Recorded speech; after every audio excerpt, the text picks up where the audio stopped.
नमस्कार दोस्तों, स्वागत है आप सभी का स्वास्थ्य और सेहत से जुड़े हमारे खास कार्यक्रम मेरी टॉक में।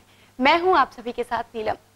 सुंदर और स्वस्थ दांतों की चाह हर किसी को होती है, क्योंकि जब हम मुस्कुराते हैं तो सुंदर दांत हमारी खूबसूरती में चार चांद लगा देते हैं। लेकिन देखभाल के अभाव में हमारे दांतों में कई ऐसी बीमारियां लग जाती है कि हम उनसे परेशान हो जाते हैं। कौन कौन सी बीमारियां होती है दांतों से संबंधित, उनसे जुड़े हुए क्या क्या समाधान होते हैं, इसी पर आज हम हमारे इस प्रोग्राम में चर्चा करेंगे। और इस पर चर्चा करने के लिए हमारे प्रोग्राम में हमारे साथ आज मौजूद हैं डॉक्टर नीलेश पैनेडा। डॉक्टर साहब, हमारे प्रोग्राम में आपका बहुत बहुत स्वागत है। दर्शकों, डॉक्टर नीलेश पैनेडा एक कुशल डेंटिस्ट है और पिछले 16 सालों से इस क्षेत्र में अपनी सेवाएं दे रहे हैं और इनका अपना एक इंडिपेंडेंट डेंटल क्लिनिक है। तो आइए प्रोग्राम की शुरुआत करते हैं। डॉक्टर साहब, सबसे पहले मैं आपसे ये जानना चाहूंगी कि दांतों से संबंधित कौन कौन से रोग होते हैं? दांतों से संबंधित 3 मुख्यतः रोग होते हैं। पहला, दांतों में कीड़ा लगना। दूसरा होता है दांतों पे पायरिया, मुंह में पायरिया होना, और जो कि मसूड़ों की बीमारी होती है। तीसरा, दांतों का इर्रेगुलर होना, दांत आड़े टेढ़े होना, जो कि मुख्यतः बचपन की बीमारी होती है। लेकिन उसके पहले मैं आपको चाहूंगा कि आप दांतों का बेसिक स्ट्रक्चर क्या होता है, ताकि आप ढंग से समझ सके कि दांतों की मुख्य बीमारी क्या होती है। उसके पहले मैं बता दूं कि दांतों का बेसिक स्ट्रक्चर क्या होता है। जैसा कि आप यहाँ देख रहे हैं, दांत 3 परत का होता है। सफेद रंग का इनेमल, पीला डेंटिन, और ये लाल रंग का, गुलाबी रंग का, इसको नसें कहते हैं, पल्प कह सकते हैं, हम इसको पल्प कहते हैं। और ये चारों तरफ, ये जो दांत होता है ये हड्डी में होता है और चारों तरफ मसूड़े होते हैं दांत के। ये दांत का बेसिक स्ट्रक्चर होता है। इसी के बेस पे हम आगे समझा पाएंगे कि दांतों की मुख्य बीमारियां किस तरह से लगती है और क्या क्या होती है। तो दर्शकों, जैसा कि डॉक्टर साहब ने बताया दांतों के स्ट्रक्चर के बारे में, तो हम अब डॉक्टर साहब से पूछना चाहेंगे कि डॉक्टर, जो आपने बताया कि दांतों में कीड़ा लगना एक अहम बीमारी होती है, तो क्या इसके कारण होते हैं? मुख्यतः देखा जाए तो मुंह में दांत में कीड़ा लगना ही सबसे प्रमुख बीमारी है, जिसको हम रोजाना फेस करते हैं। हम जो हमारे सामान्य मरीज आते हैं, तो कीड़ा लगना ही एक प्रमुख बीमारी जिसको हमको ठीक करना होता है। कीड़े लगने के मुख्य कारण होते हैं ज़्यादा मीठा खाना, ढंग से ब्रश नहीं करना, मुंह की ढंग से देखभाल नहीं रखना, यदि कोई रात को खा करके बिना ब्रश करके सो जाना, ये मुख्य कारण है। कुछ और कारण होते हैं जो कि हेरिडेटरी पैटर्न से चलते हैं। यदि किसी के मदर फादर के डेंटल कैरीज है तो चांसेस हैं कि उसके बच्चों में या उनके ब्रदर सिस्टर्स में कीड़े लगने की समस्या रहेगी। अब मैं आपको बता दूं कि कीड़ा लगना होता क्या है। जैसे कि मैंने आपको बताया कि ये दांत के 3 लेयर होती हैं। इसमें आप ये देख रहे हैं, ये ग्रूव होता है। यहाँ पर आपने खाना खाया और यहाँ पर खाना फंस के रह गया, और मुख्यतः वह खाना जो कि बारीक होता है, जो कि मैदे से, फाइन आटे से बना हुआ होता है, वो यहाँ पर खाना फंस के रह गया। चॉकलेट, टॉफीज, बर्गर, ये सॉफ्ट चीज़ें जितनी होती हैं वो यहाँ पर चिपक के रह जाती है। और समझिए कि रात को खा करके सो गए हैं, 8-10 घंटे तक वो चिपका रह गया, तो वो डिसॉल्व नहीं होता है, और वो कुछ टाइम बाद में उसमें बैक्टीरिया आ जाते हैं, स्ट्रेप्टोकोकस म्यूटेंस कहते हैं उसको, और वो आपके खाने के साथ में मिलकर के एक एसिड बनाते हैं। वो एसिड आपके इनेमल को, जो दांत के रंग की ऊपर की ऊपरी परत होती है, उसको गलाना शुरू करते हैं, जो कि बहुत एक माइन्यूट डिफेक्ट पैदा कर देते हैं। वही डिफेक्ट फिर और खाना रोकता है, और खाना रोकने के बाद में वो जो धीरे धीरे डेंटल कैरीज नीचे बढ़ती चली जाती है, और फिर वो पीली लेयर डेंटिन तक पहुंच जाती है। जब पीली लेयर पे पहुंच जाती है तब तक भी दर्द नहीं होता, मरीज को दर्द का एहसास नहीं होता है। लेकिन जब वो नस के नजदीक तक पहुंचने लग जाती है, तब दर्द का एहसास होने की शुरुआत होने लग जाती है। दांत में दर्द होना, या ठंडा गर्म लगना, या पस बन जाता है। कई बार यहाँ तक भी कैविटीज जो है पहुंचने के बाद में यहाँ पस बनाने लग जाती है। तो ये कीड़ा लगना इसको कहते हैं। मुख्यतः उन्हीं लोगों के कीड़े लगने की समस्या देखी जाती है जो कि सॉफ्ट डाइट पे रहते हैं। सॉफ्ट डाइट समझिए कि जो रफ खाना खाते हैं उनमें डेंटल कैरीज कम देखने को मिलेगी। बच्चों में डेंटल कैरीज बहुत कॉमनली मिलती है, बहुत ज़्यादा। मैं आपके माध्यम से ये जनता को बताना चाहूँगा कि बॉटल से दूध पीना, अपने पुराने कहा जाता है कि बॉटल मत पिलाओ, उसके पीछे डेंटल पॉइंट ऑफ व्यू से मैं आपको बता दूं कि जब दूध पी करके बच्चा सोता है, समझिए कि 3 साल का 5 साल का बच्चा है वो, और उसने बॉटल पीता है, पी करके वो सो जाता है। सोने के बाद में उसके दांतों पर एक दूध की परत, मीठे दूध की परत चिपकी हुई रहती है और वो फिर रात भर उसका मुंह चिपचिपा रहता है। उसके बाद में उनके दांत गलने शुरू हो जाते हैं। हम उसको नर्सिंग बॉटल कैरीज कहते हैं। उन बच्चों में देखा गया है कि 20 दांत होते हैं बच्चों में, 20 दांतों में से लगभग 20 की 20 में कैविटीज हो जाती है। क्यों हुआ? क्योंकि दांतों पे पीलापन मीठा चिपक के रह गया और दांतों में कीड़े लगने शुरू हो जाते हैं। सफाई करके नहीं सोया बच्चा, रात को सो गया, बिना पानी पिए सो गया और कैविटीज उसके मुंह में हो गई है। जी, तो डॉक्टर जैसा कि आपने बताया कि कीड़ा लगना जो बीमारी होती है इसके कारण भी आपने हमको बताया, तो जानना चाहेंगे आपसे कि क्या इसके उपाय हैं, कैसे इनका ट्रीटमेंट किया जाता है? सबसे पहले यदि वो पेन लेकर के आया है, समझिए कि वो जनरली क्या होता है, पेशेंट तभी आता है, मरीज तभी आते हैं जब उसको नस तक छेद जा चुका होता है, जब एहसास होता है, जब दर्द होता है, जब वो तभी जनरली आते हैं हमारे पास। तब हम उस दांत को साफ करके भरना, जिसको कि आरसीटी कहते हैं, रूट कैनाल ट्रीटमेंट कहते हैं, या सामान्य भाषा में बोले नस का इलाज कहते हैं, वो करके हम उस दांत को बचा सकते हैं। डॉक्टर नीलेश, जैसा कि आपने बताया कि दांतों में पायरिया नाम की एक बीमारी भी हो जाती है, तो यहाँ हमारे दर्शक आपसे जानना चाहेंगे कि पायरिया आखिर होता क्या है? पायरिया यदि हम स्टेटिस्टिकल पॉइंट ऑफ व्यू से देखें तो पायरिया 100 में से 95% इंडियन पॉपुलेशन में 100 में से 95% पॉपुलेशन के पायरिया बीमारी है। पायरिया बीमारी के क्या क्या लक्षण होते हैं? कई लक्षण होते हैं। कम स्टेज से चलते हुए अपन आगे की तरफ बढ़ते हैं।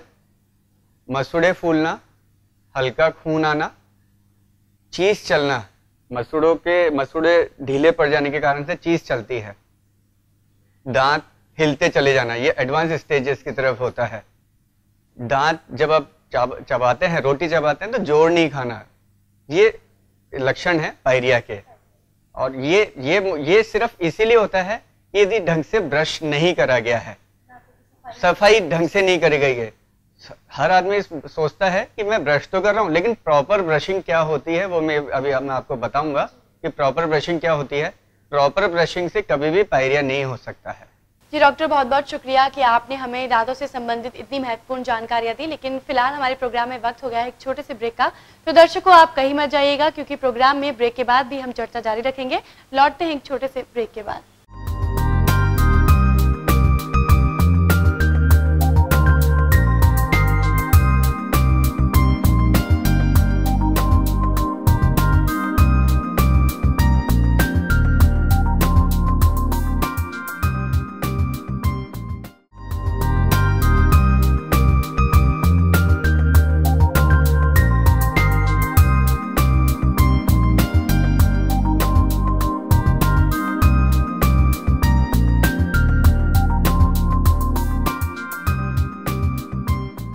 स्वागत है आप सभी का। ब्रेक के बाद बात कर रहे हैं दांतों से संबंधित बीमारी और उनसे समाधानों के लिए, और हमारे साथ मौजूद हैं डॉक्टर नीलेश बेनेडा। तो आइए प्रोग्राम को आगे बढ़ाते हैं। डॉक्टर नीलेश, आपसे यहाँ मैं एक बात जानना चाहूंगी। जैसा कि आपने बताया कि पायरिया या कीड़ा लगना, तो इनमें जब दांतों का इलाज किया जाता है तो आरसीटी ट्रीटमेंट पेशेंट को दिया जाता है। तो आरसीटी ट्रीटमेंट क्या होता है? आरसीटी ट्रीटमेंट मतलब दांत को बचा देना। जो नस तक दांत का छेद जा चुका है, कीड़ा लगना जा चुका है, उस दांत को बचाने की प्रोसेस को हम आरसीटी कहते हैं, दांत का बचाना। आरसीटी क्या होता है मैं इस चित्र के माध्यम से आपको बताना चाहूंगा। ये दांत है, ये कीड़ा लगा हुआ, ये नस तक जा चुका है, ठीक है। तो जब नस तक जा चुका है कीड़ा, तो हमारे दांत के अंदर नसें होती हैं, सॉफ्ट टिश्यू होता है, वहां तक छेद जा चुका है। तो जब वो नस तक जा चुका है तो दांत खुल गया है। जब आप खाना खा रहे हैं, रोज पानी पी रहे हैं, तो वो अंदर इन्फेक्शन जा करके दांत के नीचे यहाँ पर एक इन्फेक्शन जमा हो जाता है, मवाद जम जाती है। उस कारण से बेहद दर्द होता है। दर्द के कारण से इतना तेज दर्द होता है कि वो सो नहीं पाता है। उस स्टेज में रूट कैनाल क्या होता है मैं आपको बता देता हूँ। ये हम कुछ इंस्ट्रूमेंट्स होते हैं, स्पेशलाइज्ड इंस्ट्रूमेंट्स होते हैं, जिसके माध्यम से हम दांत के नस की सफाई करके और फिर हम दांत की जो सफाई करी गई जगह है उसको हम एक इनर्ट मटेरियल होता है, रबर पॉइंट्स होते हैं, उससे भर देते हैं दांत के आखिरी छोर तक। उसको भरने के बाद में उसको हम भर देते हैं, चांदी से भरते हैं, कंपोजिट से भरते हैं, और दांत टूट न जाए उसके लिए टोपी चढ़ा देते हैं, कवर चढ़ा देते हैं। ये पूरे प्रोसेस को हम रूट कैनाल ट्रीटमेंट कहते हैं। रूट कैनाल ट्रीटमेंट ऐसी तकनीक है जो कि वरदान है आम जनता को दांतों को बचाने के लिए। अन्यथा आज के समझिए कुछ सालों पहले यही ट्रेंड था कि दांत में कीड़ा लग गया और दांत निकाल दो। और ये और खास बात कि दांत लगना, कीड़ा लगना मतलब ऐसा समझते थे कि कोई चलता फिरता कीड़ा लग गया है, जबकि ये बिल्कुल निराधार है, मिथ्या बात है, मिथ है। इसमें कोई बेसिक इसके पीछे कुछ भी नहीं है। दांत में छेद हो जाना ही कीड़ा लगना कहलाता है, चलता फिरता कीड़ा नहीं होता है। जी डॉक्टर, बहुत बहुत शुक्रिया।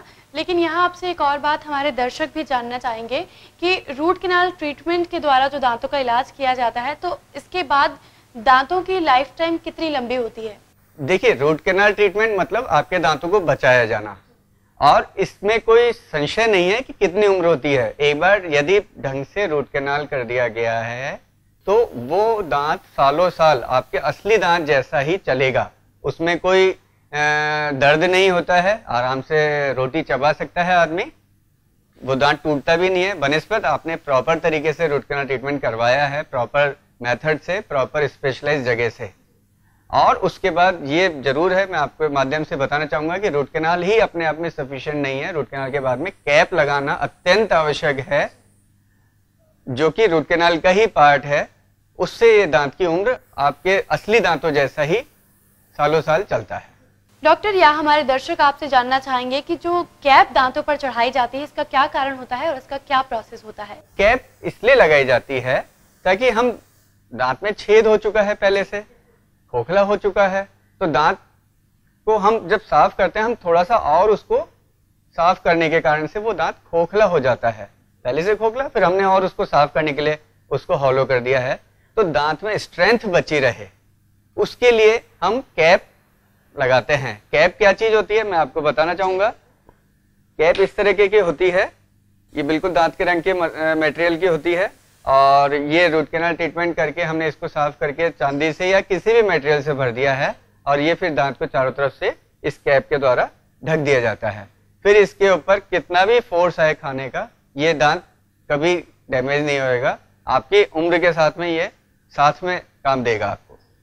डॉक्टर, यहाँ आपने एक बात बताई, जैसा कि आपने बताया कि दांतों की बीमारियों में दांतों का टेढ़ा मेढ़ा होना या दांतों की इरेगुलरिटी भी शामिल है, तो इसका मुख्य कारण क्या होता है? इरेगुलरिटी, टेढ़ा मेढ़ा होना, दांत इरेगुलर क्यों होते हैं पहले अपन उसकी बात कर लें। मुख्यतः 3-4 कारण होते हैं इरेगुलर टीथ होने के। अंगूठा पीना, बच्चे अंगूठा पीते हैं, उसके कारण से उनका अपर जॉ मैक्सिलरी जो है वो ऊंचा आ जाता है। ये अंगूठे के प्रेशर से जब वो अंगूठा पीता है तो ये ऊपर का जबड़ा उसका बाहर निकल के आ जाता है, इसके प्रेशर से ये इसका लोअर जॉ मैंडिबल पीछे चले जाता है। मुख्यतः ये कारण है। दूध के दांत जब गिरने होते हैं उस टाइम पर ही दांतों में, उस दूध के दांतों में कीड़े लग जाने के कारण से वो दांत गिरता नहीं है, तो दांत आड़े टेढ़े हो जाते हैं। कुछ चोट लग गई है उससे दांत आड़े टेढ़े हो जाते हैं, और भी कुछ कारण होते हैं जिसके कारण से इरेगुलर टीथ होते हैं। इरेगुलर टीथ को टाइमली ट्रीटमेंट करा लेना बहुत जरूरी है। जिसके दांत ऊंचे हैं उसको लगभग 15 से 20 साल की उम्र के आसपास में करा लेना चाहिए। ज्यादा देरी करने से उसके दांतों का स्ट्रक्चर, हड्डी का स्ट्रक्चर परमानेंट बिगड़ जाता है, जिसको बाद में ठीक तो किया जा सकता है, लेकिन उसमें टाइम बहुत लगता है फिर, और टाइम के साथ में फिर हमको काफ़ी प्रोसीजर और भी साथ में करने पड़ते हैं। तो मैं ये कहना चाहूँगा कि यदि इरेगुलर टीथ हैं तो जितना जल्दी हो बच्चे को 12-15 साल की एज में ही ठीक करा लेना चाहिए। इरेगुलर टीथ को ठीक करने के लिए ब्रेसेस लगाते हैं, प्लेट से ठीक करा जाते हैं। कुछ माइनर प्रोसीजर हैं जिससे बहुत जल्दी, समझिए कि 10 साल या 12 साल की उम्र में सिर्फ 2-4 दिन के ट्रीटमेंट करने से ही इरेगुलर टीथ ठीक हो जाती है। तो दूध के दांतों का चेकअप करना इसलिए जरूरी है कि कोई इरेगुलरिटी तो नहीं डेवलप हो रही है। इरेगुलरिटी डेवलप हो रही है तो उसी वक्त समाधान करके आगे भविष्य में दांत अच्छे बने रहे, इसलिए दूध के दांतों का चेकअप करना जरूरी होता है। और इरेगुलर टीथ को ठीक करने के लिए हमको वायरिंग करनी पड़ती है, दांतों में तार बांधने पड़ते हैं, उससे दांतों को कोई नुकसान नहीं होता। ये जनरली हमसे पूछा जाता है कि दांतों में तार बांधे जाएगा तो कोई नुकसान तो नहीं होगा। नहीं, ऐसा कुछ नहीं होता है।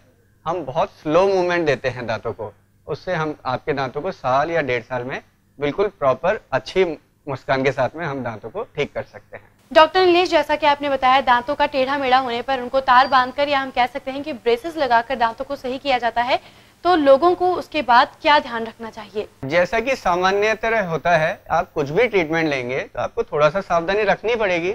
आपने ब्रेसेस लगाए हैं तो ब्रेसेस के साथ में च्युइंगम हुआ, पान सुपारी है, ये नहीं खाना है। आपको स्पोर्ट्स खेलते वक्त थोड़ा सा ध्यान रखना है कि आपको बॉल नहीं लग जाए, आप गिर नहीं जाओ, वो तो आपके ब्रेसेस को तो नुकसान करेगा ही, आपके असली दांतों को भी नुकसान करेगा। बस सामान्य है, इसमें कुछ ज़्यादा सावधानियां रखने की जरूरत नहीं पड़ती है और प्रॉपर ब्रशिंग करना है, जो कि सामान्य दांतों को भी करना ही चाहिए। डॉक्टर, यहाँ एक और बात आपसे जानना चाहेंगे कि आम लोगों को रोज़मर्रा की ज़िंदगी में अपने दांतों का कैसे ध्यान रखना चाहिए, खान पान कैसा रखना चाहिए, ब्रशिंग किस तरह से करनी चाहिए, क्योंकि देखा जाता है कि गलत तरीके से ब्रशिंग करने से हमारे दांतों को काफ़ी नुकसान पहुँचता है। तो हम चाहेंगे कि हमारे दर्शकों को आप डिस्क्राइब करें इस चीज़ के बारे में। मैंने अभी पहले आपको बताया कि खान पीन कैसे अपने दांतों को प्रभाव डालता है। मैंने अभी आपको बोला था कि सॉफ्ट डाइट खाना, आजकल के बच्चों में मैं ये देख रहा हूँ कि वो सॉफ्ट डाइट लेते हैं, फास्ट फूड लेते हैं, उससे उनका पूरा हेल्थ तो खराब हो ही रही है, उनके दांत भी बहुत ज़्यादा डैमेज हो रहे हैं। डेंटल कैरीज उन बच्चों के ज़्यादा देखी गई है जो कि सॉफ्ट डाइट पर रहते हैं, कोल्ड ड्रिंक्स पीते हैं। कोल्ड ड्रिंक तो समझिए दांतों के लिए जहर है, नहीं पीना चाहिए। मैं यही कहूँगा कि सॉफ्ट डाइट, जंक फूड नहीं लेना चाहिए, आपकी हेल्थ भी बिगड़ेगी, आपके डेंटल प्रॉब्लम्स भी इंक्रीज होगी। रात को ब्रश करना, सुबह उठ करके ब्रश करना, ये जरूरी है। मैंने ये देखा है मेरी प्रैक्टिस में कि जो रूरल पेशेंट होते हैं, कोई 50 साल का पेशेंट है जो कि रफ डाइट मोटा अनाज खाता है, उसकी कम प्रॉब्लम है।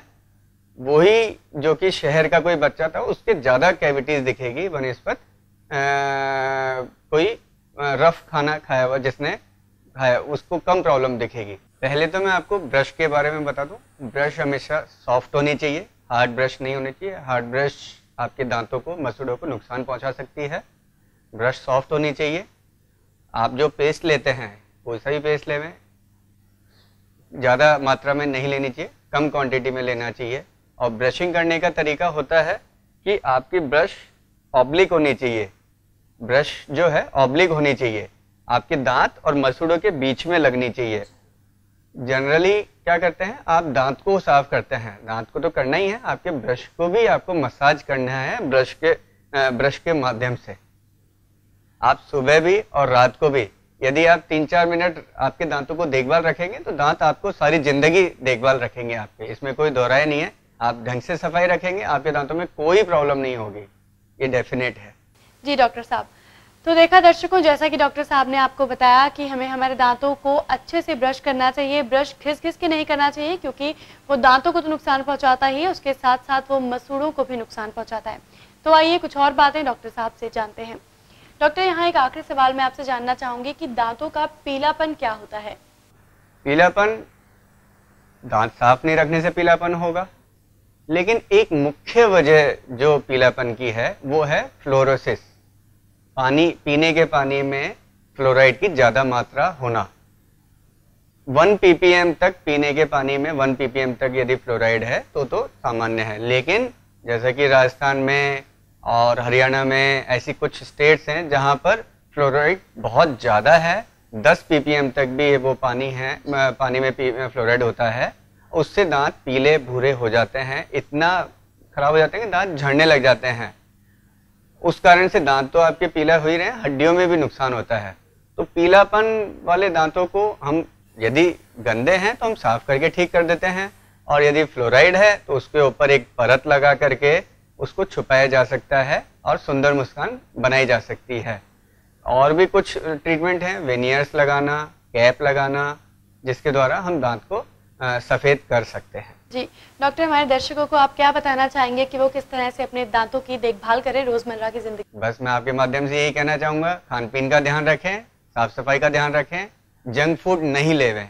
बच्चों को स्पेशली कहना चाहूँगा, कोल्ड ड्रिंक आपके लिए नहीं है, जंक फूड आपके लिए नहीं है। ये शौकिया तौर पे साल में 1-2 बार लिया तो ठीक है, महीने में 1-2 बार लिया तो ठीक है, डेली के लिए नहीं है। साफ सफाई का ध्यान रखें। जी डॉक्टर साहब, बहुत बहुत शुक्रिया, आप हमारे इस प्रोग्राम में आए और आपने हमारे दर्शकों को दांतों से संबंधित बीमारी और उनसे जुड़े समाधानों के बारे में इतनी इंपॉर्टेंट जानकारी दी। आपका बहुत बहुत धन्यवाद। तो दर्शकों, बस इतना ही कि अपने दांतों की देखभाल कीजिए, सुबह शाम अपने दांतों की अच्छे से सफाई कीजिए, जंक फूड कम खाइए, सॉफ्ट ड्रिंक कम पीजिए और सुंदर मुस्कुराहट पाइए। अगले एपिसोड में किसी नई बीमारी और उससे जुड़े समाधानों के साथ आप सबसे फिर मुलाकात होगी। तब तक नीलम को दीजिए इजाजत। नमस्कार।